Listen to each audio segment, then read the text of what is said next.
Morning Stars. Thanks for tuning into WBTV. I'm Violet Shaw. And I'm Olivia Snap. Today is Friday, April 5th. There are 35 days remaining of this school year. Let's check today's headlines. We have some viewing tips for Monday's solar eclipse. 30-hour famine begins this evening. And don't forget about Mr. Weibo. We'll have the details. And now for the question of the day. The question is, what town in Illinois experienced totality both in 2017 solar eclipse and the upcoming eclipse on Monday? Email radiotv@wb.rtv and Outlook, or you can give us a call extension 3134 if you think you know the answer.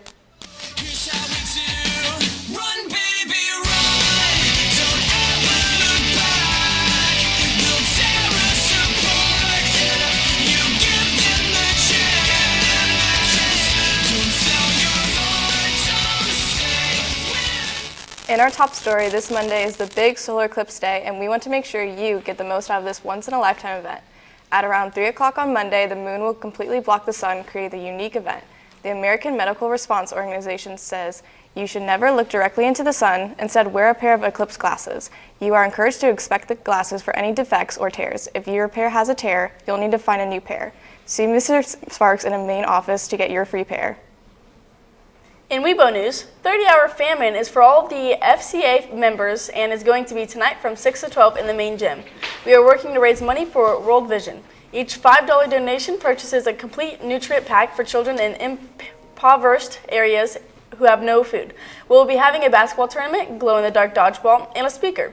If you plan on attending, make sure to bring your juice, clothes to be active, and your World Vision donation. In other news, Mr. Weibo is this Sunday at 2 p.m. We have 9 candidates competing to be your future Mr. Weibo. Each contestant will perform in front of the school and judges as they perform the opening dance, swimsuit competition, talents, and a formal Q&A. All proceeds of the event support the Western Boone Yearbook. Make sure to come out and support all those that put this together. Now over to Chloe Bean with weather after this quick break.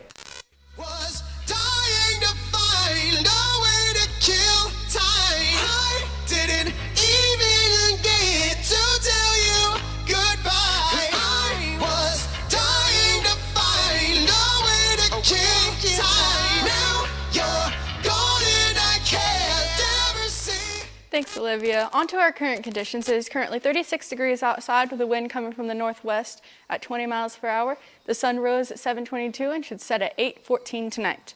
Checking our surface map, we see that there's a lot less rain in Indiana, but we'll still have some showers going into the next couple days. Checking our extended forecast, on Saturday, the sun will come out with a high of 54 and a low of 37. Sunday, we'll have some more showers, high of 60, low of 48. And Monday, we'll have partly cloudy skies with a high of 73 and a low of 50. That's all for weather. Now over to Graham with sports. After blowing a 7-point lead late, the Indiana State Sycamores lost in the NIT championship game to Seton Hall last night. According to reports, their head coach, Josh Schertz, could be leaving to become the new head coach at St. Louis University on a 6-year deal worth up to $12 million. In other news, the men's and women's Final Four takes place this weekend, with the girls' national semifinals playing tonight and the boys tomorrow. On the men's side, Purdue will face North Carolina State on Saturday, with a spot in the national championship on the line. The Boilermakers are seeking their first national championship in school history. That's all for sports. Now back to the news desk with Olivia and Violet after this quick break. Are there more doors or wheels on Earth? That's a good question, because there's a lot of doors in houses and buildings everywhere. There's a lot of cars. Honestly, I'd probably go with doors, though. Blake is really smart. That's why he's the GOAT! The GOAT! So, doors. So, what exactly existed first, doors or wheels? I'm flabbergasted, or confused, or bamboozled.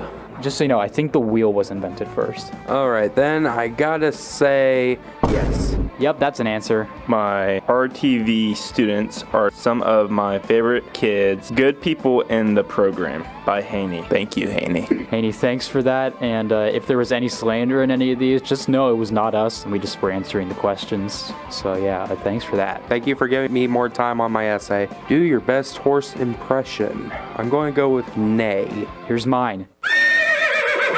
Pretty good, right? Here's mine. What's up, brother? That was pretty good too, right? Fix yo whack mics. You gotta take that one up with Mr. Foxworthy, man. Come on. I thought the mics are pretty good. Don't watch. You know what you should do? Fix your whack handwriting, man. Come on. News. And now, for the answer to the question of the day. The question is, what town experienced totality in both the 2017 solar eclipse and the upcoming eclipse on Monday? If you answer Carbondale, Illinois, then you are correct. The students who answered correctly are Artie Millizer, Andreas Morales, Logan Evalanco, and Faith Keith. And the teachers who answered correctly are Mr. Baird, Mr. Brunty, Mr. Cunningham, Mrs. Foxworthy, Mrs. Lurch, and Mrs. Owens. And now looking at a trivia leaderboard. Mr. Baird, Mrs. Lurch, and Mrs. Owens lead with 3. Reminder, if you are in need of solar eclipse glasses, you can pick up a pair from Mrs. Sparks in the office. She still has plenty. Stars, stay safe, be prepared, and don't be stupid and look at the sun. That's all for today's broadcast. Thanks for tuning in, Stars. I'm Olivia Snap. And I'm Violet Shaw. From all of us here at WBTV, have a great day.